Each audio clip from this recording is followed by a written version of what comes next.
Train স্টেশনে পৌঁছল ঘন্টা 2 লেট করে। পশ্চিমের এক অখ্যাত ছোট্ট স্টেশন। বন্ধু সত্যজিতের আমন্ত্রণে এসেছি। এই অঞ্চলটার মাটির তলায় নাকি প্রচুর খনিজ সম্পদ থাকবার সম্ভাবনা। একটা ব্যবসায়ী প্রতিষ্ঠানের তরফ থেকে গ্রাউন্ড ইঞ্জিনিয়ার সত্যজিৎ সেন এখানে এসেছে জায়গাটা পরীক্ষা করে দেখতে, আর এসেই আমাকে পত্রাঘাত ওর ওখানে কদিন কাটিয়ে যাওয়ার জন্য। স্টেশন থেকে ওর বাসস্থান এই মাইল 5 দূরে। স্টেশন থেকে বেরিয়ে আধ মাইলটাকে এগিয়ে গেলে পড়বে কৃতান্তপুরের জঙ্গল। সেই জঙ্গল পেরিয়ে আরো মাইল খানেক গেলে টনটনিয়া নামে একটা ছোট্ট আদিবাসী গ্রাম। সেই গ্রামে তাঁবু খাটিয়ে সত্যজিৎ তার ভূমি পরীক্ষার প্রাথমিক কাজকর্মগুলো করছে। এসব খবর অবশ্য ওর চিঠি থেকেই আমি জানতে পেরেছি। স্টেশন থেকে বেরিয়ে এলাম। বৈশাখের বিকেল। ট্রেনের ভেতর সারাটা দুপুর অসহ্য গরমে কষ্ট পেয়েছি। জঙ্গলের দিক থেকে ভেসে আসা বাতাসে সারা শরীরটা যেন জুড়িয়ে গেল। একটা টাঙা বা রিক্সা পেলে হতো, কিন্তু এই অখ্যাত স্টেশনে সেসব কিছুই নেই। ওই তো একটা গরুর গাড়ি যেন আসছে।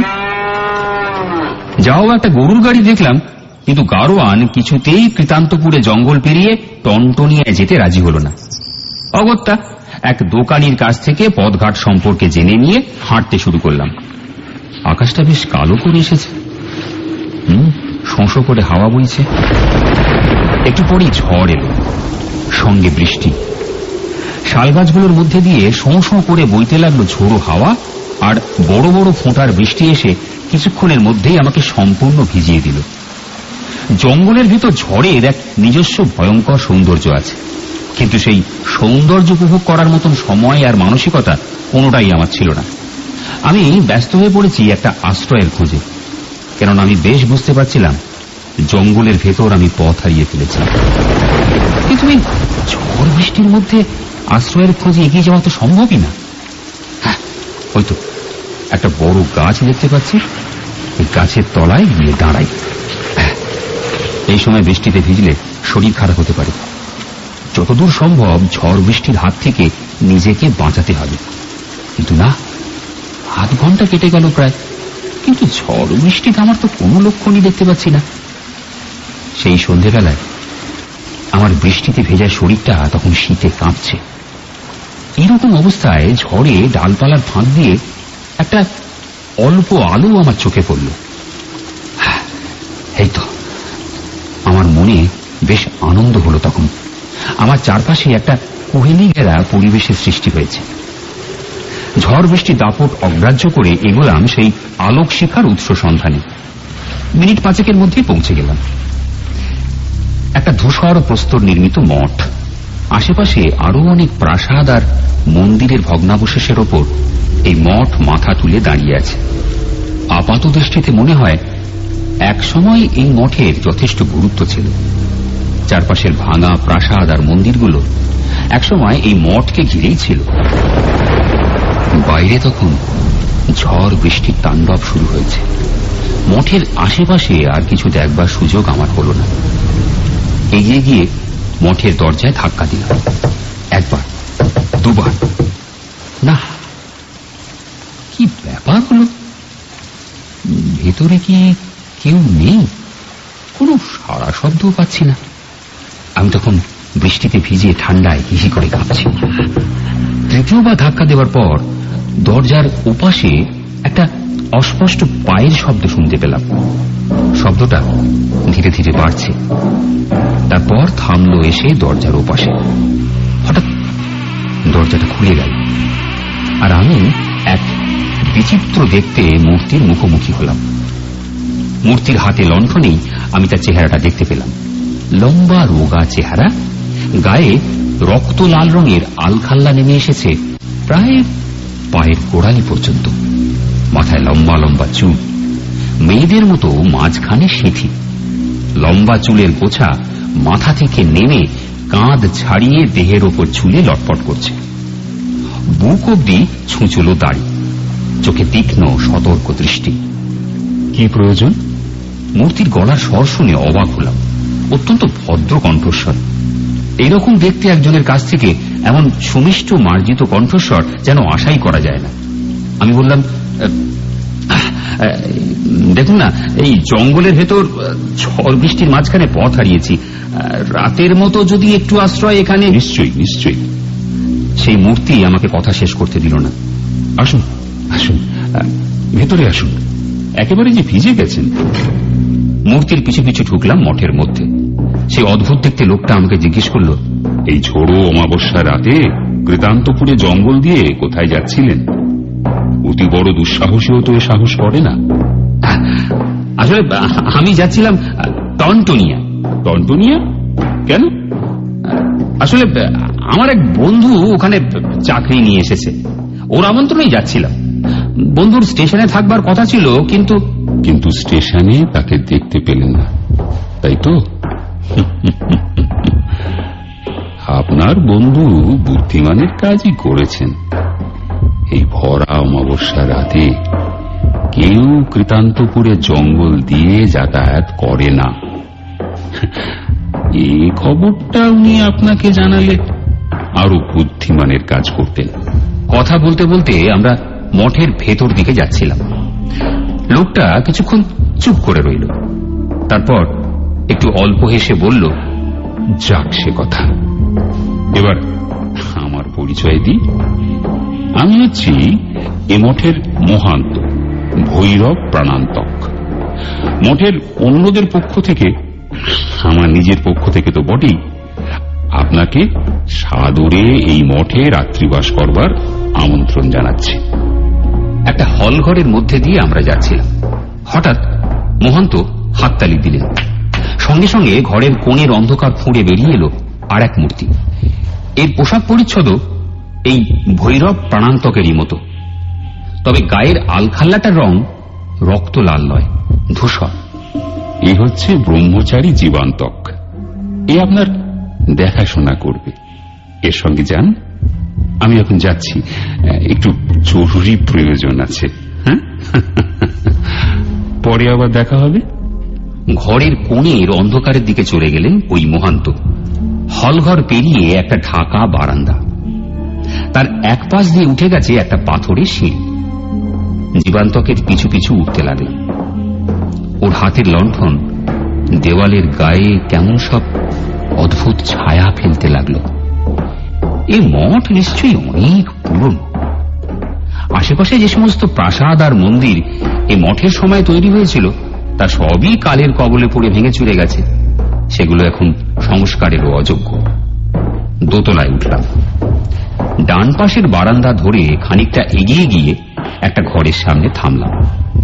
ব্রহ্মচারী দরজা খুলল। চমৎকার সাজানো গোছানো ঘর। ঘন জঙ্গলের মাঝখানে এক নির্জন পুরনো মঠে যে এমন একখানা ঘর থাকতে পারে তা বিশ্বাসই হতে চায় না। ঘরের দরজা জানলায় লাল রঙের দামি পর্দা। একপাশে একটা দামি মেহগনি কাঠের সিঙ্গেল খাট। বিছানার উপর চাদরটা টকটকে লাল রঙের। ঘরের ভেতরে আলনা, আলমারি, আসবাবপত্র এসব সাবেকি ধরনের হলেও অনেক দামি। সত্যি ঘন জঙ্গলের ভেতরে এক অভাবনীয় রাজকীয় ব্যবস্থা।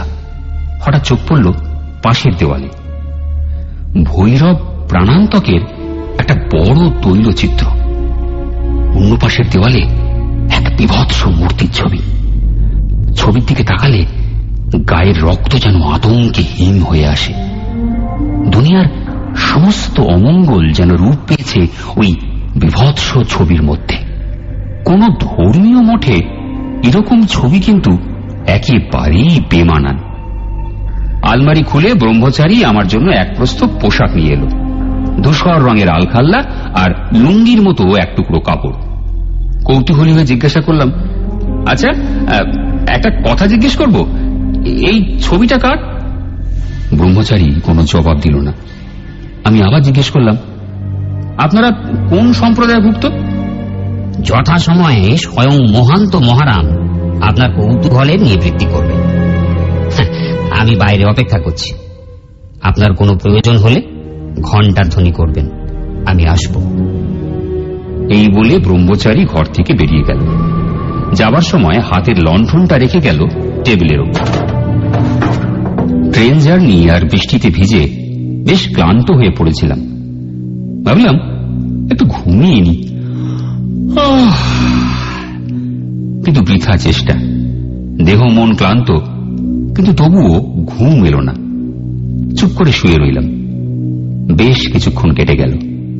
হঠাৎ ঢং ঢং করে দুবার ঘণ্টার ধ্বনি হল। নিঃশব্দে ঘরে ঢুকল ব্রহ্মচারী জীবান্তক। তারপর আমার কাছে এগিয়ে এসে মৃদুস্বরে বলল, মহান্ত মহারাজ আপনাকে ভোজন কক্ষে স্মরণ করেছে। জীবান্তকের পিছু পিছু সিঁড়ির দিকে এগিয়ে ভোজন ঘরে এলাম। সুসজ্জিত বিরাট খাবার ঘর। দরজা জানলায় দামি রাঙা পর্দা। দেওয়ালে মশালদানিতে অনেকগুলো মশাল জ্বলছে। তারই আলোয় বিরাট খাবার ঘরটা যেন দিনের মতোই উজ্জ্বল। একপাশের দেয়াল জুড়ে রয়েছে আমার আগের দেখা সে ভয়ঙ্কর বিভৎস মূর্তির বিরাট তৈলচিত্র। তাছাড়া রয়েছে অদ্ভুত সব চক্র আর তান্ত্রিক যন্ত্রের ছবি। এসবের তাৎপর্য মোটেই বুঝতে পারলাম না। ঘরে যখন ঢুকলাম তখন ভৈরবদের খাওয়া শুরু হয়ে গেছে। মাঝখানে খাবার রেখে গোল হয়ে বসেছেন তারা। সংখ্যায় 10-12 জন হবে। আমাকে কিন্তু কেউ বসতে বলল না, কিন্তু গরজ বড় বালাই। মহান্তের পাশে একখানা আসন খালি ছিল, বসে পড়লাম। 3 জন ব্রহ্মচারী নিঃশব্দে ঘরের ভেতর ঘোরাফেরা করছিল। মাঝে মাঝে তারা নিয়ে আসছিল নতুন নতুন খাবার। নিরামিষ থেকে আমিষ খাবারের ওপর এই সাধুদের বেশি আকর্ষণ দেখলাম। মাছ মাংসের বিপুল আয়োজন, রান্না অপূর্ব। এক ব্রহ্মচারী দামি স্ফটিক পাত্রে পানীয় নিয়ে এলো। ব্রহ্মচারীরা সবার সামনে এক পাত্র করে পানীয় রাখল। আমিও পেলাম এক পাত্র। চুমুক দিলাম। কেমন যেন নোনতা স্বাদ। আমার মোটেই ভালো লাগলো না। অথচ সাধুরা পরম তৃপ্তি নিয়ে পান করছেন। এতক্ষণ সাধুরা চুপচাপ এক মনে খেয়ে যাচ্ছিলেন। এবার তাদের মধ্যে গল্পগুজব শুরু হল। কিন্তু আসন ছেড়ে কেউ উঠলেন না। ওতে আরো কোনো খাবার আসছে। কত খাবে এই সাধুরা? আমার খাওয়া হয়ে গেছিল, কিন্তু কেউ আসন ছেড়ে না ওঠায় সৌজন্যের খাতিরে আমিও উঠতে পারছিলাম। চমকে উঠলাম হাসির শব্দে। সাধুরা হাসছে। হাসির দমকে মুখগুলো যেন কেমন বিকৃত হয়ে যাচ্ছে। লম্বা ছুঁচলো দাঁত বেরিয়ে পড়ে মুখগুলোকে কেমন যেন বিভৎস করে তুলেছে। মোটা মুখগুলোর গালে আর চিবুকের তলায় অতিরিক্ত মেদ কাঁপছে থরথর করে। খাওয়া তো হয়ে গেছে, তবে এরা কেন এখনো আসন ছেড়ে উঠছে না? একসময় হাসি থেমে গেল। আলোর জোর কমে গেছে। ঘরের মশালগুলো কেমন যেন নিভু নিভু হয়ে আসছে। ঘরের ভেতরে ছায়া যেন তার অন্ধকারের জাল বুনতে শুরু করেছে। নিচু গলায় সাধুদের গল্পগুজব আবার শুরু হয়েছে। অথচ সেই কথা আমি কিছুই বুঝতে পারছি না।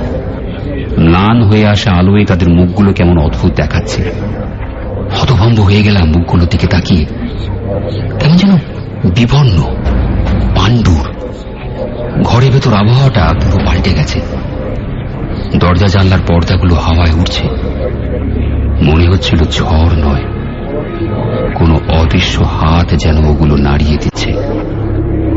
আধো আলো, আধো ছায়াময় ঘরের সিলিংয়ে অদ্ভুত অদ্ভুত সব ছায়া পড়ছে। এক পাশের দেওয়ালে টাঙানো সেই ভয়াল ছবিখানাকে আরো বিভৎস, আরো আতঙ্কময় মনে হচ্ছে। মহান্ত ভৈরব প্রাণান্তক হাত তুললেন। সঙ্গে সঙ্গে বন্ধ হয়ে গেল সাধুদের গুঞ্জন। সবাই তাকালো প্রাণান্তকের দিকে। ঠিক এই সময় একজন ব্রহ্মচারী একটা ঢাকা পাত্রে কি যেন নিয়ে এসে রাখলো মহন্তর সামনে। পাত্রটার দিকে কিছুক্ষণ চুপ করে তাকিয়ে রইলেন মহন্ত। তার ঠোঁটের কোণায় খেলে গেল এক টুকরো হাসি। তারপর আমার দিকে তাকিয়ে তিনি বলতে শুরু করলেন, এটা খুবই সৌভাগ্যের কথা যে আপনি আজ আমাদের এখানে রাত্রি বাস করছেন। অনেকেরই এই বনে এমন সৌভাগ্যজনক রাত্রিবাস হয় না। এই নির্জন বনের মধ্যে এক সময় নাকি ছিল এক অবৃত মঠ। এই বলে মহান্ত একটু থামলেন। তারপর আবার বলতে শুরু করলেন, গভীর জঙ্গলের মধ্যে অবস্থিত এই মঠ বহুকাল আগে পরিত্যক্ত হয়েছে। এইসব অঞ্চলের মানুষের কিন্তু স্থির বিশ্বাস যে বিশেষ বিশেষ তিথিতে এইসব পুরনো মঠের ধ্বংসাবশেষের ওপর রাতারাতি অস্বাভাবিকভাবে গড়ে ওঠে এক ছায়ামঠ, অদ্ভুত ভৌতিক শিল্পকলার সাক্ষ্য নিয়ে। ছায়ামঠ বলছি বলে একে অবাস্তব ভাববেন না, এটা সম্পূর্ণ বাস্তব। এখন এই মুহূর্তে এখনো নাকি ছায়ামঠে বাস করে একদল অমৃত। অমৃত? হ্যাঁ, অমৃত। মহাপিশাচের উপাসনা করে এই সম্প্রদায় মৃত্যুকে একরকম জয় করেছে। দিনে এরা সব দেহ মাত্র, কিন্তু সূর্যাস্তের পরে সন্ধ্যের অন্ধকার যখন ঘনিয়ে আসে তখন শবদেহগুলিতে হয় অস্বাভাবিক প্রাণের সঞ্চয়। এ প্রাণ ঈশ্বর প্রদত্ত প্রাণ নয়, এ প্রাণ মহাপিশাচ প্রদত্ত প্রাণ। এরা কোনো সাধারণ খাবার খায় না। পিশাচ লোকের নির্দেশ মতো এরা খাদ্য খায়। রাতের অন্ধকারে রাতারাতি গড়ে ওঠা এই ছায়ামঠ পথ ভুলে যাওয়া পথিককে আকর্ষণ করে তীব্রভাবে। পথিক আশ্রয়ের খোঁজে মঠে ঢোকে।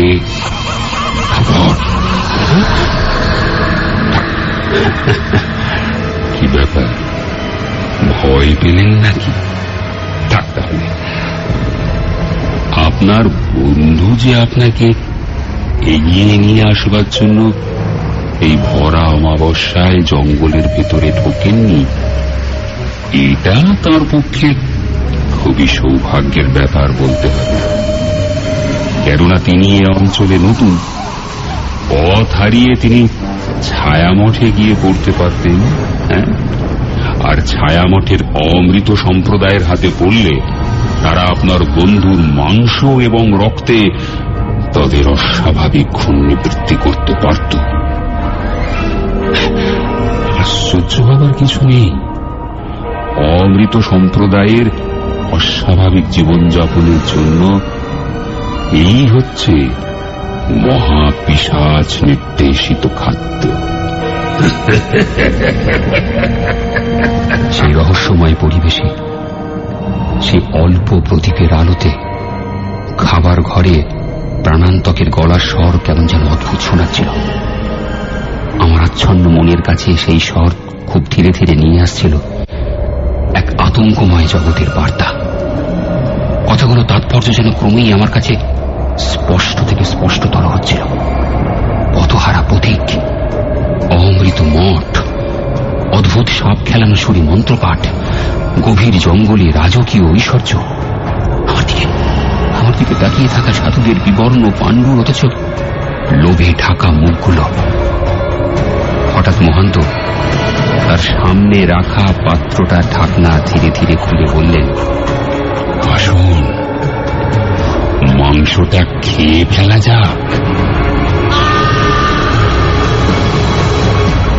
একটা আর্তচিৎকার বেরিয়ে এলো আমার গলা থেকে।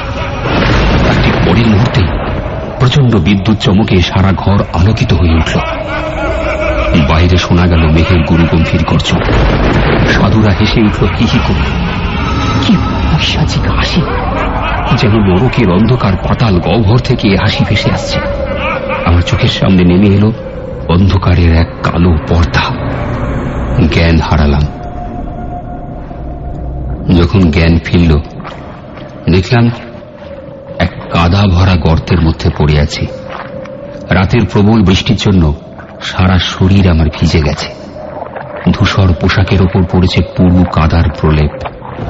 উঠতে গেলাম,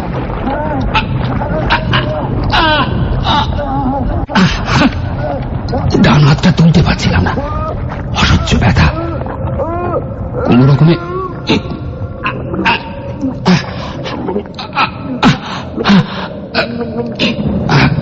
রকমে রকমে গর্ত থেকে উঠলাম।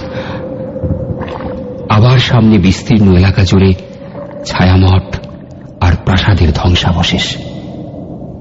রাত শেষ, বৃষ্টি থেমে গেছে, আকাশ কিন্তু এখনো থমথমে, ঝোড়ো হাওয়া এখনো বইছে। বিধ্বস্ত শরীরটাকে নিয়ে কোন রকম এগোলাম টনটনিয়ার দিকে। সত্যজিতের ক্যাম্পের সামনে যখন পৌঁছলাম তখন আমি প্রায় ভুল বকছি, কিন্তু সেখানে গিয়ে বেয়ারার কাছে যা শুনলাম তাতে আমি উন্মাদের মতো হয়ে গেলাম। আমাকে এগিয়ে আনবার জন্য সত্যজিৎ কাল বিকেলে কৃতান্তপুরে জঙ্গলের ভেতর দিয়ে স্টেশনের দিকে যাত্রা করেছিল, কিন্তু এখনো পর্যন্ত সে ফিরে আসেনি। সে রাতের কথা কোনোদিন আমি ভুলব না। সেই ছায়ামঠ, সেই মন্ত্রপাঠ, প্রাণান্তক, জীবান্তক, অমৃত সম্প্রদায়ের সেই সব ব্রহ্মচারীরা। সে রাতের সেই প্রচন্ড বিদ্যুৎ চমকের ঠিক আগে ভৈরব প্রাণান্তক যখন সামনে রাখা পাত্রটা ঢাকনা খুললেন, তখন আমি কি দেখেছিলাম? পাত্রটার মধ্যে রয়েছে সেদ্ধ করা একটা মানুষের মাথা, আর সে মাথা